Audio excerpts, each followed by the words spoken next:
There is no other program on television of this caliber and that addresses issues like they are, like it is. And this is television producer and host of Like It Is, Mr. Gil Noble.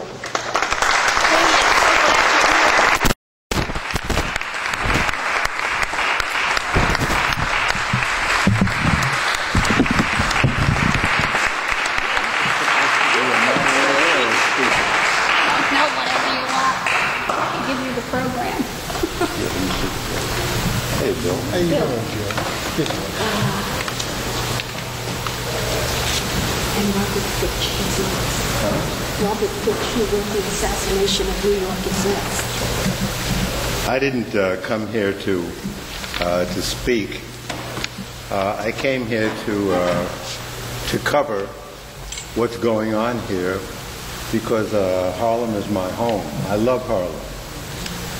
And Harlem is where I got myself together, and I learned a lot about the beauties of the world and some of the injuries in this world that people who are burnt of skin were incurring. I didn't learn too much about myself in school because there was no black history in the curriculum. In fact, there were no black teachers that I was exposed to. Some of you who are born and raised in Harlem know exactly what I'm talking about. But as I began to get into my maturation process, I got exposed to some of the most beautiful music that God ever put in the hearts and minds of any people. And that is really what has established Harlem as a cultural resource for the world. This is the best known community, black or white, on the planet. And this community has produced more artistry, more intellect, great sociological studies. It's been a fount. And not only that, but this community has been a gathering place for some extraordinary political action. Because as I said, I got involved in music and playing the piano a little bit. But what really turned me inside out is when I began to learn about myself from what they call the street corner speakers. Don't sit there like you don't remember them. They would stand out on the corner, Pork Chop Davis and Charles Kenyatta, and on and on and on. And they were talking about things that I had never heard before about myself. And it began to straighten up my spine and began to clarify who I really was and what my responsibilities were. So it wasn't too long after that that there was a sociological explosion in this country that they called the Civil Rights Movement. And they had a lot of people who was talking some strong stuff. You know, they had a group called the Panthers, and then they had another group called the Nation of Islam. And there was a man who was working out of one of the mosques on 116th Street on Lenox Avenue. Can't remember his name. A tall, light-skinned brother with horn-rimmed glasses. And he scared me to death because he said things that I may have felt, but we were clearly made to understand that that's something that you don't say loudly. And he was saying it loudly. And he talked about white people. He talked about racism and injustice. And he was not difficult to follow. And at first, it was too much to digest because he was saying things that we weren't supposed to talk about. We could whisper it in the alley. But all of that is to say that I began to develop. I began to grow politically. And concurrently, the civil rights movement began to explode. And it made it possible for me to move downtown into broadcasting. My broadcast career began in radio, not too far from here, down Lenox, as they used to call it. on 126th Street, WLIB, used to be located there. It was then black-owned. A man named Percy Sutton owned it. Now it's downtown somewhere. But I got a job and I got my start in radio, and there my education increased because a lot of important people were coming in and out of the radio station. And before you know it, Bill McCreary, who hired me, he got hired downtown on Channel 5, and Ed Williams was there, and he got hired at WCBS Radio in Clarence Rock at WINS. And then my turn came with Channel 7. And that's when I really began to put together who Gilbert really was. Based on the inoculation, the informational inoculation that I received, and also the company that I began to keep. And, Martin used to say, a man can't ride your back unless it's bent.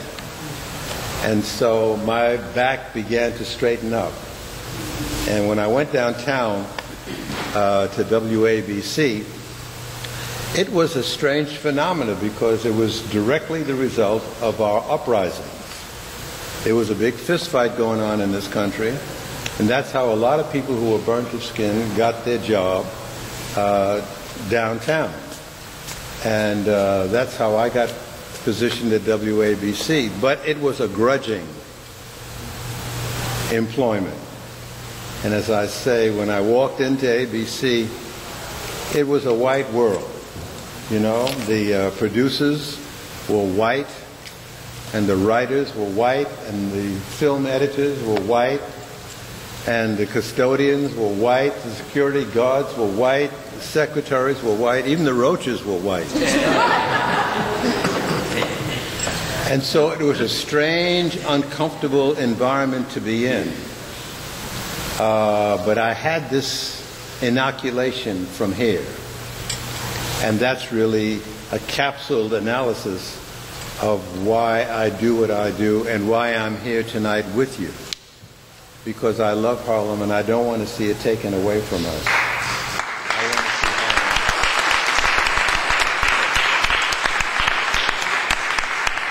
And it doesn't mean, I always have to say this when there's a mixed crowd, that I don't hate white people. Please, let's be clear about that. As a matter of fact, some of my best friends are going steady with white people.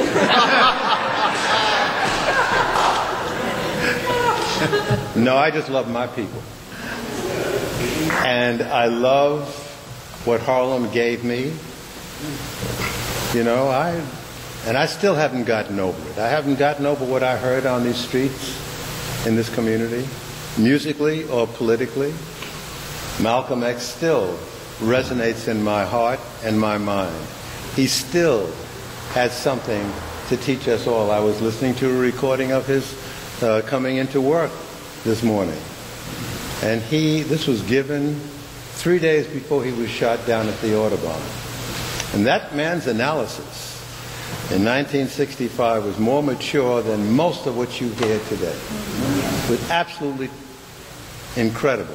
And not only that, but he was tying together the conditions that we were suffering under in this community and the similarities of the condition of the place that we are heir to called Africa. And it's strange, isn't it, because now we look at Africa, and Africa, even though there have been gains made, just like there have been gains made here by our people, the control of Africa economically is not in the hands of the people who live there. The economic control of Africa is in the hands of Europeans. And right here in Harlem, the same thing exists. The economic control of Harlem is in the hands of people who are burnt of skin. And I must point out to you that early in my broadcast career, I became very friendly with a brother who I have maintained a very, very nutritious and inspirational and warm friendship. He is a businessman in the Harlem community who's struggling to stay alive. And he owns a store. He rents a store on 125th Street right across from the Apollo. And it's called the Record Shack.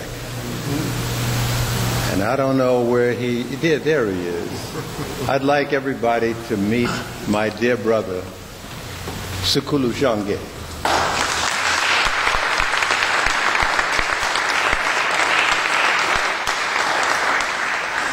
And this is as it should be, that he and I are friends. We look out for each other, we inspire each other, we stay in touch with each other, and we fight for each other. And there are many of you who are here tonight who may not have been born and raised in Harlem, but you know that what's going on is not right. And when you look at the global situation, I defy anybody in this church to name me any community where we live, people who are burnt of skin and control the economy of that community. Name me one on either side of the Atlantic, in the Caribbean, up south, down south, Africa. You go to Africa, even countries that have won their independence, and you go to visit these countries, and who's laying up on the poolside, on the chaise lounges? Europeans. And who's carrying the drinks to them? Africans. That's wrong. Who's sucking the mineral wealth out of Africa? I don't want to be redundant, but you know what that is. And so, without being a racist in my attitude and my remarks, I would be less than a man if I did not speak up about the issue of race. Racism is something that we all need to face up to. We need to face up to the fact that it is alive and virulent and wrong. But they're pleased out there. I'm just teasing. What did you say? I'm just teasing. But I didn't really come here to make a speech, and I'm not going to carry it any further. My role was supposed to be as a mediator and a moderator. Herb Boyd, one of my colleagues, is here, who I greatly respect. How you doing, brother? Stand up and say hello.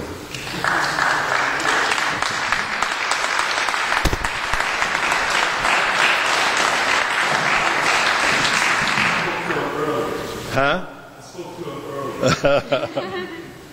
And Bill Sales is here, who I encountered early in my career out at Seton Hall University, and he's remained active and whatnot, and many, many others. But I hope that we can have a nutritious and candid discussion in what time is allotted to us. It's important that we face the fact that there's not justice on this planet. Everywhere you look, we are underfoot. It is not right, and the wealth of this planet is in the hands of a few. And we are boxed out. And now to have our homeland where all of this stuff sprang up, it bothers me. And there's Sekulu Shange, who came over here over 30 years ago and opened up a store on 125th Street. It's an African setting up a business in an African community. And he's been there, and he's worked faithfully, taking the few coins that he makes and sending some of it back home to Africa to do what? To build a school. The brother needs to be saluted. And yet, those who are looking at Harlem as their meal want to drive out the black presence in Harlem. It is just plain wrong. And if it is right to go overseas and fight in defense of justice, as they say, overseas, then it is right to engage in a struggle for justice right here.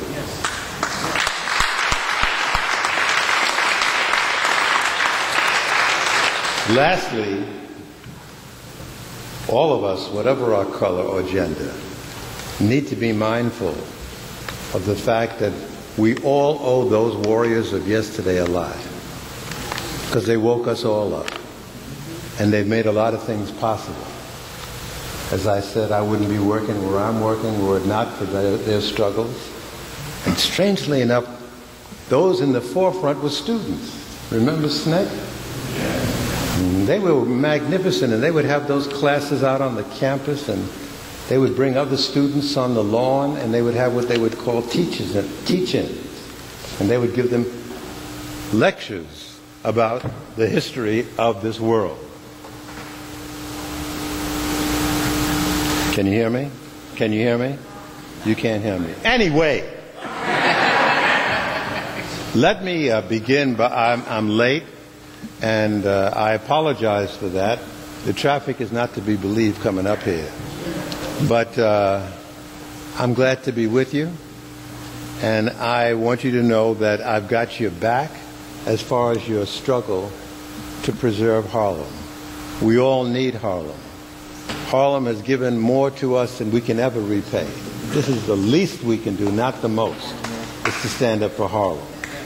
And so I'd like to call on a few people to come forward and say a few words. I'd like to start with Sekulu, because it's ironic, isn't it? He and I were talking the other day on Like It Is, and he told me that there are very few stores in Johannesburg or Durban that are run by black merchants. The black merchants, they sell their wares on the sidewalks of Durban and Johannesburg. Card tables. Familiar? So isn't it ironic, on both sides of the Atlantic, after all this, we've got this. So there's a lot that we need to learn. And I sit and I thank my Maker that I have a friend like Sekulu. He's a little taller than I am, but that's not why I look up to him. I look up to him because he's the embodiment of an African and the embodiment of a man. Sekulu, come here. Yeah. I think you're doing this. You turn it off. So it's on.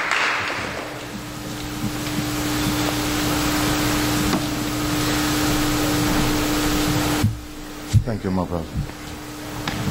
He's fighting to hold on to his store. Good afternoon. It's okay. My brother here have given me more credit than I ever expected. I didn't even think that I was to say anything at all. But when you find the comrades in the battlefield, it's either you join them or you join the enemy. So the struggle continues. In Mozambique, they say, a luta continua. Harlem is my home.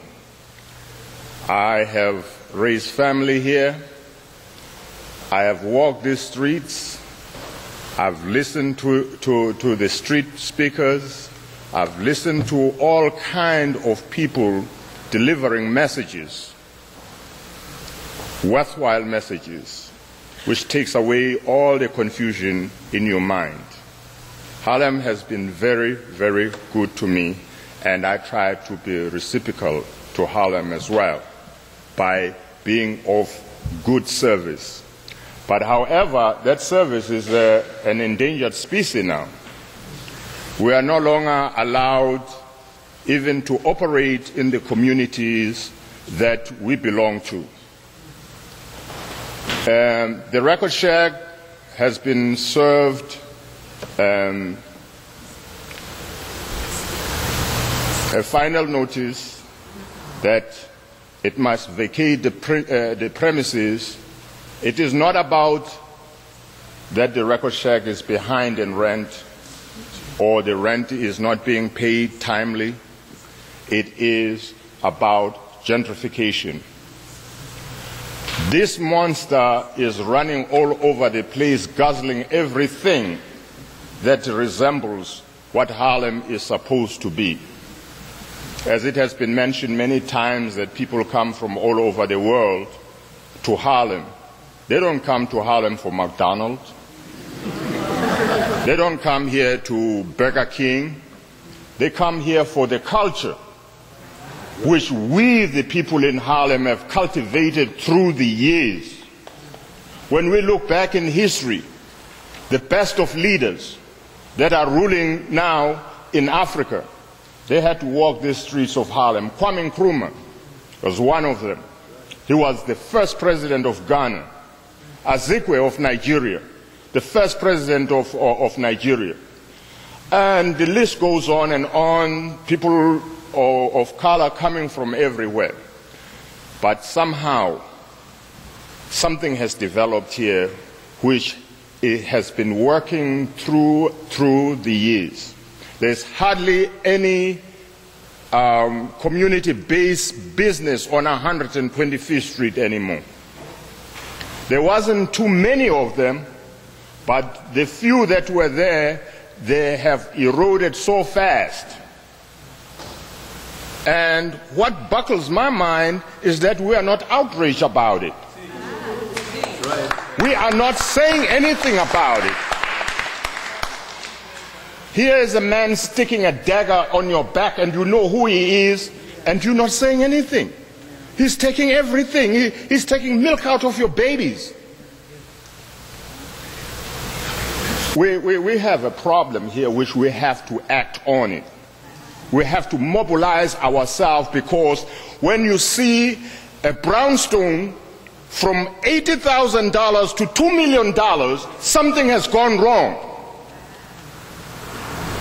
If the community dwindles down, our business are not sustainable even when we survive. Because it takes people to make the business work. We are all intertwined. The housing, the businesses, it all hits home to all of us. How in the world can a family afford an apartment for a two-bedroom apartment for $3,000? Somebody is saying that Harlem have to be decimated. And we're going to sit down and do nothing about it? I think something has to be done, and a lot can be done. We can stand up and say no without throwing a rock. Just say no to it. And there are positions that we can take in our community to say no. And we thank Ms. Bailey for being so great to even bring us together. This is monumental. I didn't even expect as many people as we have here. But the passion that they have for Harlem, it keeps on reminding me that I haven't done enough. And I really don't want to go too far, because this is not my platform. My brother just gave me a chance to introduce myself to you. But all in all, this city have to get a telegraphic message that we are not going to be moved like rocks. We are not going to be taken apart. We are not going to allow people to stick daggers on our back and do nothing about it. It's up to you, people. This is you. Your life is on the line now. So you decide which way is up. It is not the struggle about the record shack. It is the struggle about the soul of Harlem. That's where it's at. All this, what is going on here to take everybody out systematically, sneakily, is to make sure that we have nothing to say, and those who wanted to say something, they won't have a chance to say. So it's time to rise up.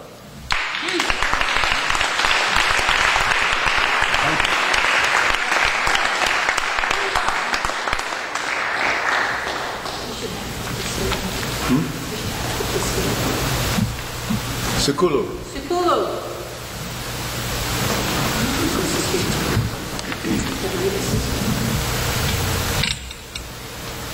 You've been requested to sit up here. Oh, thank you. We never had a telephone discussion. Robert Fitch is an author, of a very, very edifying work called The Assassination of New York. Without trying to do any paraphrase or anything, this man is here to speak for himself. You're in for a good dinner. Informational. Mr. Fitz. Right here.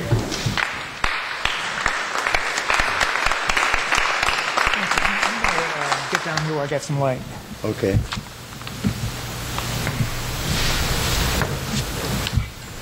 Ladies and gentlemen, brothers and sisters, I am pleased to be included in this distinguished panel, the legendary Guild Noble. I am delighted to have an audience like you that's been so welcoming. You're so patient and alert, politically conscious. Above all, though, I am honored to have been asked by political activists like Nellie Bailey.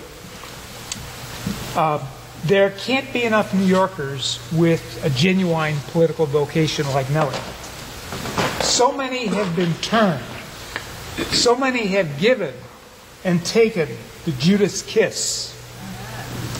Political resistance, organizing, protest, demonstrations help to explain why there's as much of Harlem left as there still is.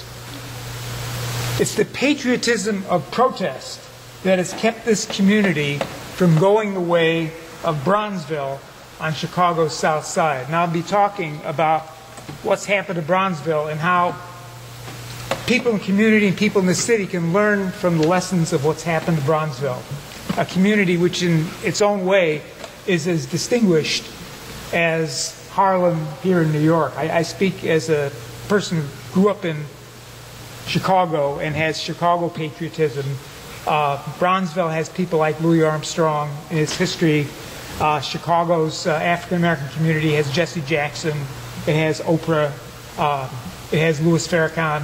I think Chicago's community is really second to none in the world, but we might argue about that. I'm also grateful for your invitation, Nellie, because it's given me a chance to think again about what FIRE, that's an abbreviation for finance, insurance, and real estate, has been up to in the dozen years or so since I wrote The Assassination of New York. The early 90s represented the twilight of the old manufacturing economy. But the city's economy then had more than it has today. It was more than just Wall Street, real estate, restaurants, and some nail shops, as it is today. On the other hand, Giuliani time had just begun. Employment was peaking at 13%, and real estate faced a genuine crisis. Downtown owners were giving away their office buildings to nonprofit people, to university people, to anybody who had enough scratch to pay the taxes on those buildings. There were proposals to abandon downtown as an office building center, to consolidate the entire operation in Midtown. But then the stock market went up, crime went down, and immigrants came in. You had a complete economic turnaround in New York City. Uptown, the city, which owns 70% of the housing stock here, began to promote the redevelopment of Harlem by nonprofit African-American developers. Let's call that phase one of the process that we're undergoing now. It lasted for about 5 years.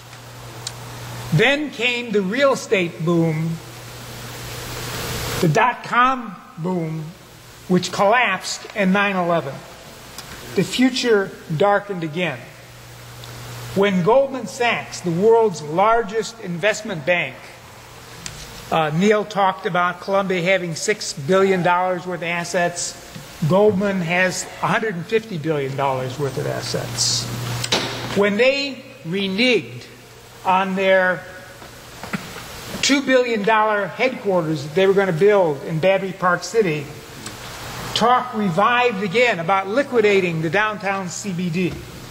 But then Mayor Bloomberg came forward with a $1.5 billion award to Goldman in the form of Liberty bonds and about $150 million worth of city and state grants. At least the Rockefeller family, which I studied in the assassination of New York, didn't ask for subsidies to build Rockefeller Center. It used to be that if you wanted to understand the ruling class in New York City, you looked at what the Rockefellers were doing. Now I think it's what the Goldman Sachs people are doing. The former head of Goldman Sachs is the chair of a group called the Group of 35. It includes the senior senator of New York, the head of Citibank, Donald Trump, and all the developers that you thought about and heard about. And it is an organization very much like the one I studied in the assassination of New York that is calling the long-term planning shots for New York City. If you want to see what Bloomberg is up to, type in Group of 35 on your browser, and you can see the plans that they've laid out for the city. The point is that what goes on there, what goes on downtown, what goes on in the fire industry is deeply connected with what's going on uptown here. And Goldman is at the center of that. The average income, the average yearly salary of the 35,000 Goldman people is $600,000 a year. On top of that, the average Goldman person gets a $500,000 Christmas bonus. Together with the other masters of the universe, these billions in bonuses, it was 11 billion last year for Goldman, just in Christmas bonuses. These bonuses fuel New York City's real estate boom and drive the whole gentrification machine. The New York Sun reported a couple days ago that a condo on Avenue D on the Lower East Side sold for $10.6 million. The buyer was the Goldman guy. Now, it's true that Goldman Sachs hasn't yet produced a private sector figure with the stature of David Rockefeller. And they've got no one as dominant in the public sector as old Nelson Rockefeller, who was governor of the state for 3 terms. But they're players. They're players internationally, nationally, in the city, and right here in Harlem. The founding chair of the Lower Manhattan Corporation is a partner in Goldman Sachs. The governor of New Jersey is the former managing partner of Goldman Sachs. The Secretary of the Treasury, presently, under Bush, is the former managing partner of Goldman Sachs. The former Secretary of the Treasury under Clinton is the former managing partner of Goldman Sachs. And just 2 days ago, President Bush announced that the successor to Wolfowitz at the World Bank would be the managing partner of Goldman Sachs. The head of Italy used to work for Goldman Sachs. Some say he still does. In Harlem, Goldman is now financing the development of many properties in this community, like Gordon Brown's Kalahari. And together with J.P. Morgan Chase, they're developing the Aspen in East Harlem. It's financed the Rosa Parks on 118th Street and St. Nicholas, the Dorothy Day at 135th Street in Riverside. And while we're at it, how about renaming the Pentagon after Emma Goldman? And maybe an aircraft carrier after Henry David Thoreau. Goldman's emergence uptown marks a new phase of real estate development in this neighborhood. Goldman Sachs is not the Abyssinian Baptist Church. Evidently, the real estate development by African American nonprofits was for big fire, finance, insurance, and real estate, not an end in itself. In the city's planning process, the role of the black church has been to clear a path for white capital. These linkages and arrivals should not be too surprising. The path of the fire folks is pretty predictable.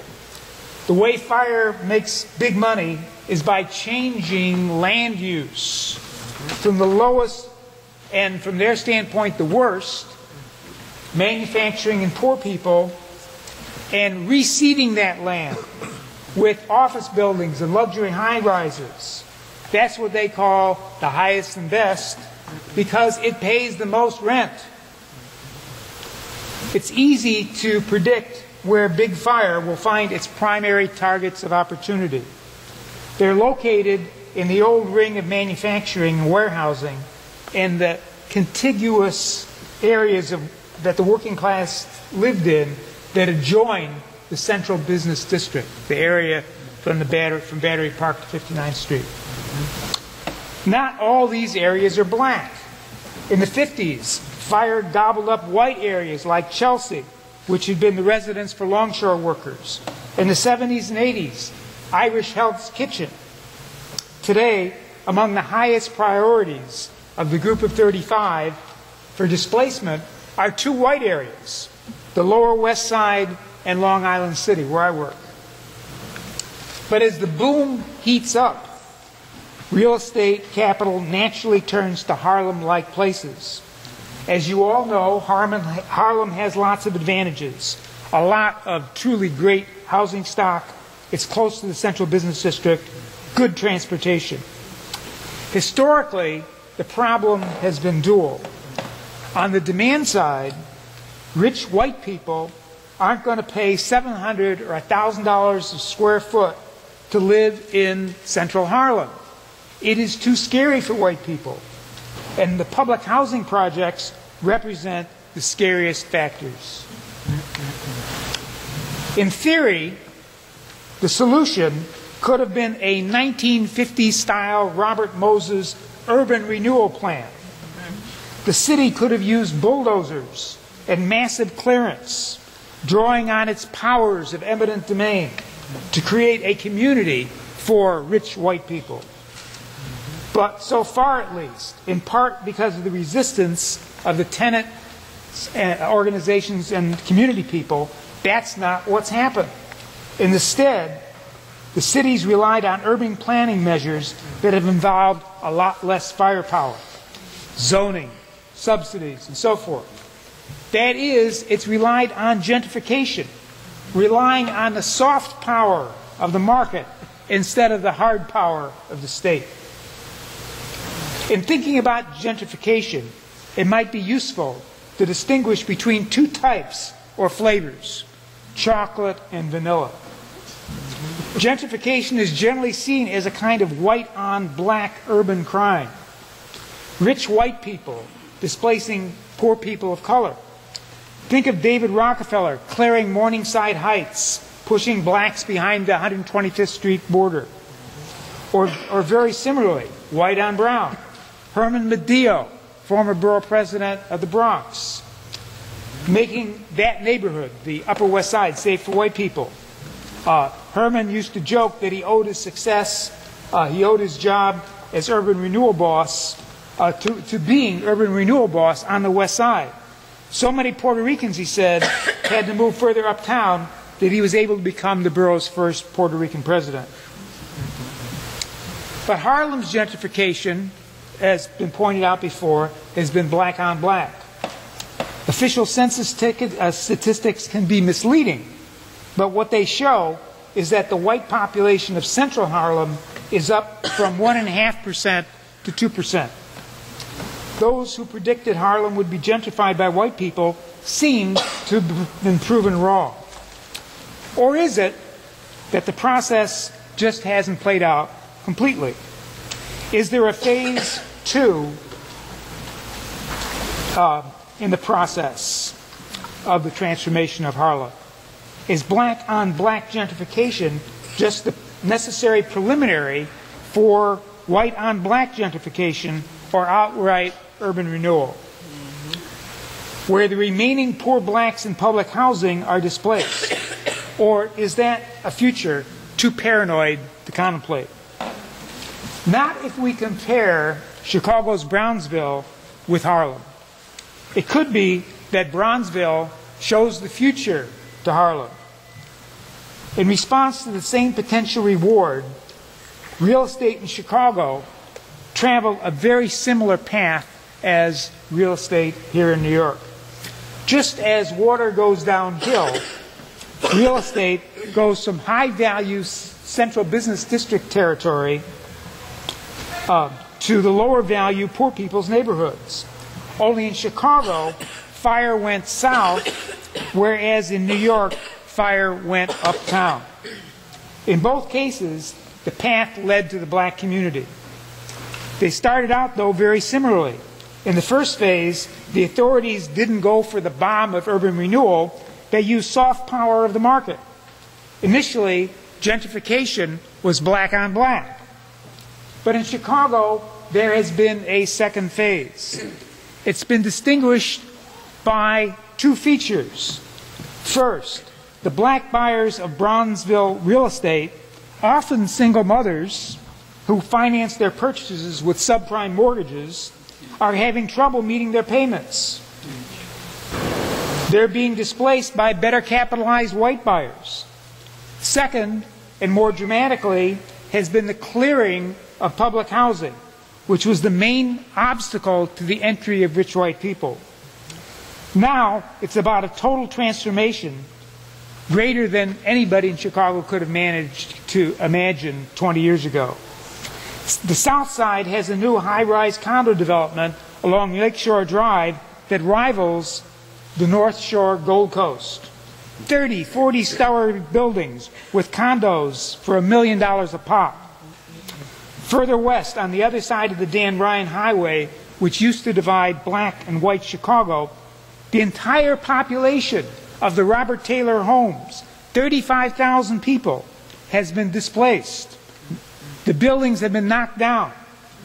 About 1 of 3 of the refugees from Robert Taylor are elderly or disabled, physically or mentally. Throughout the area, townhouses are now being built. They sell for well over $500,000. It could be that I haven't dug deeply enough, but as far as I can tell, aside from the Revolutionary Communist Party, the victims of displacement in Chicago haven't got a lot of support. Where have they all gone? When they asked Napoleon what happened to the civilians, his armies displaced, he replied, "What happens to the sparrows when they cut down the trees?" Chicago has adopted this Napoleonic posture. There aren't a lot of statistics, but it appears that they've moved south to the South Shore area, just as refugees from Harlem displacement would probably move further north. How severe will the displacement be here in New York? I think a lot depends on what happens to public housing. Public housing is the chief obstacle to Brownsville-style neighborhood destruction. Big real estate in New York hasn't called for the bulldozers, but some fire folks have proposed just that last week in the New York Sun, which is the organ of big real estate, to eliminate public housing without bulldozers, simply by giving the units to the occupants. It would be a huge windfall for each one. This week, the Sun has rounded up support for the idea. They found a Nobel Prize-winning economist and the president of the Tenants Association at the 131st Street St. Nicholas Public Housing Project, Gloria Wright. She called the concept a good idea for working families. On the other hand, Council member Rosie Mendez disapproved. The giveaway, she observed, would create a windfall for one group of residents, but 200,000 permanently affordable units would disappear from the city's affordable housing stock. I think that's the point. That and the probability that the new owners probably couldn't afford to maintain their property and would eventually, like the owners in Brownsville, have to sell cheap. We live in one of the most segregated and economically unequal cities on the planet. But we have to remember that we're all connected for better and for worse. When profits and bonuses rise on Wall Street, it means evictions and displacements in Harlem. White people in Long Island City and the Lower West Side may not know it, but they share common interests as tenants with uptown African Americans. The people who can make these connections come alive through actions and programs can save this city, and I think I see a lot of them in this room. Thank you very much.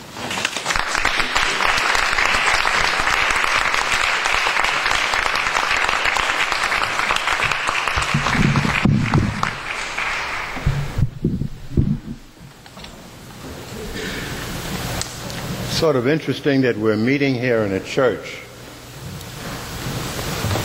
to plan strategies. My history book tells me that there was another movement some 50 years ago in this country that also started in a church in Montgomery.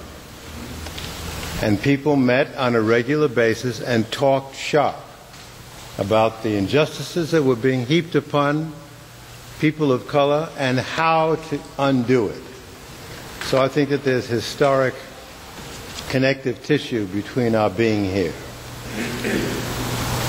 I'm a strong believer in history. I'm a strong believer in understanding today by means of understanding how things came to be that way. And we have in our midst the chair of the African American Studies program and department at Seton Hall, a position that he's held for some time. And he is a custodian of a learning process that is badly needed in the state of New Jersey, if not this country. So without further ado, let me introduce to you Bill Sales.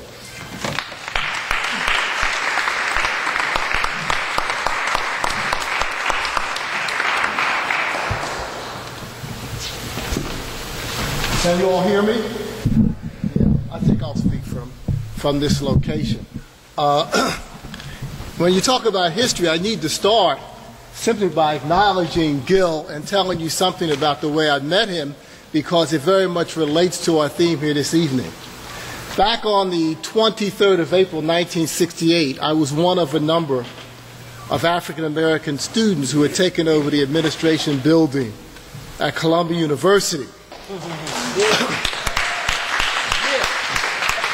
This was the initiation of probably the largest campus takeover in the history of the United States. And it was intimately related to the whole question of Columbia's move to take over the West Harlem community. And in coalition with community residents and radical white students, we had seized control of the campus. And there was some fear that we had weapons. Right? And a young WCBS radio reporter named Ed Bradley that I had met at a party on the West Side, and a sister named Denise Richardson's apartment. She's now the director of the Alvin Ailey School. He had come to me very early that morning and said, you know, like, you got weapons in here? I said, no, we ain't got no weapons up in here. He said, well, look, we need to let the media know this is the case because they're saying you got some weapons up in here. I have a young brother from WABC, and he has a film crew. And would you let him come in and just demonstrate that you don't have any weapons in here? And it turned out, of course, that that young person with the film crew was Gil Noble. I don't know if he remembers that.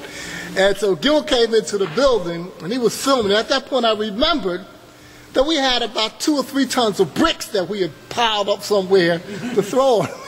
So we ran around grabbing blankets and what have you to throw over these bricks. I don't know if Gil knows to this day that, you know, we didn't have guns, but we did have some stuff to take care of some business. But since that time, even though I've worked for decades in Jersey, most of the time that I run into Gil, it's in relationship to some political activity right here in Harlem. Because Harlem is special, as you all know. It's not just something that relates to New York City, but in many ways, it is the cultural capital of all people of African descent for so many years. And what's even more, it's the political capital of our struggle against white supremacy. And so it's not unusual that we meet Gil here. A second thing that I should say is that although I work in Jersey, for many, many years I lived first in the Bronx, the South Bronx, and then in Harlem. And during that time, I raised my whole family, our 5 children, and we lived right down on 113th Street and 7th Avenue in a building that tenants had to take over because it was abandoned by landlords. I know what it means to sleep in the kitchen where you're running your stove because there's no heat and you got an 8-month-old baby who's got bronchitis and you're worried about whether she's going to have pneumonia. I know about these absentee landlords, and when you begin to organize a building, they begin to send thugs into the building trying to intimidate you. I had somebody come in and stand in front of me and give me a lecture with his .357 in his holster. We know about that. But I also know that you can organize people to fight back and to be successful. And we have models that work, that resist this whole process of taking over property that should be ours. So I have all kinds of degrees. I didn't go to any colleges except Ivy League institutions, so I can show you all the degrees you want to see in the world, right? But the things I'm proudest of are learning how to read blueprints, and of learning how to fix a boiler in a building where we didn't have enough money to hire somebody. I'm proud of the fact that even today, after we lost that building, if you go into the basement, all of the 6-inch sewer lines down there, right, were a result of my working with tenants where we actually dug up the old sewers and replaced them. I'm proud of the fact that we raised on our own tens of thousands of dollars because rather than hiring people, we did all the work that it took to maintain those buildings and took the rents, right, and put them in a pool. And when we were ready to get that building, because the landlord had abandoned it, all right, and when the law said we should have it, what do you think happened? The city allowed it to be sold, all right, to some speculators, all right? And when we went to court, a multi-year battle, when we finally got our day in court, the judge said, yes, you're right, but it's just a technical violation. And so we're going to let the sale go through. So after we did all the work, right, after decades of disinvestment in those buildings, they were twin buildings actually, you can see them today, right? After we, through our sweat equity, reinvested in that building, and supposedly were within weeks of going into something called tenant interim lease program. What did they do? They took the building away from us and gave it to some guys who were industrialists in Williamsburg, and we found out later that one of the things that they were very proud of, that they supported the construction of low-cost housing in Tel Aviv. Right? So I have some experience with this problem, with this issue. And I like to think of myself as being molded much more in the crucible struggle than merely in the crucible of my own personal education, although both of them are important. I don't want to minimize it, right? But the most important education that I got, as a famous Guyanese historian said, is the groundings with my brothers. That's a tribute to Walter Rodney, a very important pamphlet that he wrote. Before I say a few more things, I want to acknowledge an institution in Harlem. A good friend of mine, been very concerned about finding out where she is, but I now see her in the audience. Una, stand up. Is that Una? That's right. It's Una Mozak.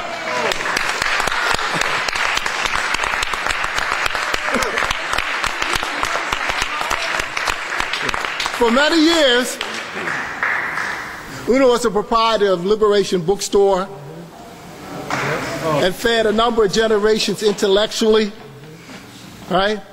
One of those indigenous institutions that's a meeting place, all right? And we've lost so many of them, all right? Because the small businesses of Harlem, whether they be on 125th Street or elsewhere, have been subject to the pressure of the big multinationals, right? So when people talk about the Harlem Renaissance and point to what's happened to 125th Street, right? That's happened as a result of the destruction of small and vibrant businesses that have always been the anchor of this community and any other community where black people live. But I'm so happy to see that you're still kicking, you know what I mean? And afterward, I'm going to go back and talk to you because she's very, very special for us. And she's a former board member of the Harlem Tenants Council. Good. Okay. Now, you know, this is nothing new what we're here tonight to talk about. All right? Gentrification is an integral part of the development of the capitalist system. Tell it. Teach. You know where we started out in New York City as a people? Right down at the west end of Wall Street. All right? It was actually promised to us. Right? It was deeded to us. That was supposed to be the area where we would make the transition from slavery to freedom. And near the end of the 1700s, right before the Revolutionary War, they took that away from us. Right? And as we get into the 19th century, they shipped us over to a place called 5 Points. Phenomenal history there, because not only were black people in there, Irish people and everybody else that they just wanted to dump on were in there. And believe me, they had all kinds of interrelationships with a whole lot of political significance there. But there we went, right?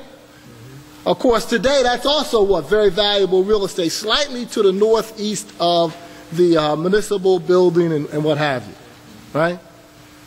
Well, then they shipped us off to what? I think McDougal and Sullivan are right up there where the village is, right? And when it got time to develop that area, they shipped us from there, I think the 23rd Street, kind of on the east side, right? All right? Right? I was like, oh man, you know, that was uptown at that point, right? Then they shipped us from there to around Rockefeller, where Rockefeller Center is today.